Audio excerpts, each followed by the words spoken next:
আপনারা এখানে দেখতে পাচ্ছেন গরুর গলার কাছে 4টি অংশ থাকে। এটা হলো কণ্ঠনালী, তারপরে হচ্ছে খাদ্যনালী, আর 2টি আর্টারি থাকে। কোনো মুসলিম যখন গরু জবাই করে তখন বিসমিল্লাহি আল্লাহু আকবার বলে শুরু করতে হয় এবং এটা আবশ্যিক। এবং গরু জবাইয়ের ছুরিটাও ধারালো হওয়া জরুরি। প্রথমে যখন গরুর গলার চামড়া কাটে তখন গরু ব্যথা পায়, এবং তারপর যখন এই 4টি অংশ কেটে যায় তারপর থেকে সে আর ব্যথা পায় না। 4টি অংশ কি কি? একটা হলো কণ্ঠনালী, 2 নম্বর হচ্ছে খাদ্যনালী, আর 2টো আর্টারি।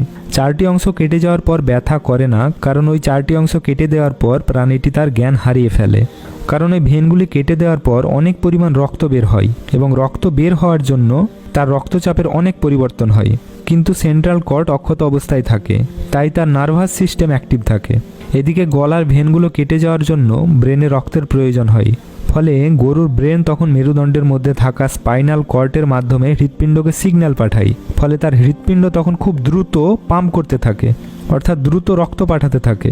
কিন্তু রক্ত তখন আর ব্রেনে পৌঁছায় না, বাইরে বেরিয়ে যায়। কারণ ওই ভেনগুলোই কাটা হয়ে গেছে। ফলে হয় কি, তখন দেহের সমস্ত রক্ত 7 থেকে 10 মিনিটের মধ্যে বাইরে বেরিয়ে যায়। তাই যখনই গরু জবাই করা হয়, গরু জবাইয়ের পর 7 থেকে 10 মিনিট গরুটিকে তার নিজের অবস্থায় ছেড়ে দেওয়া উচিত।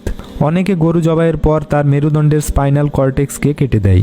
তাতে হয় কি, তার হার্ট পাম্প করা বন্ধ করে দেয়, অর্থাৎ হার্ট অ্যাটাক হয়। আর হার্ট পাম্প করা বন্ধ করে দিলে শরীরের সমস্ত রক্ত বাইরে বেরিয়ে আসতে পারে না। ফলে সেই মাংস যদি ভালোভাবে রান্না না করা হয় তাহলে কিন্তু শরীরের অনেক রোগ সৃষ্টি হতে পারে। তাই সাবধান এবং সতর্ক থাকবেন, ইসলামিক পদ্ধতিতে সঠিকভাবে গরুকে জবাই করবেন।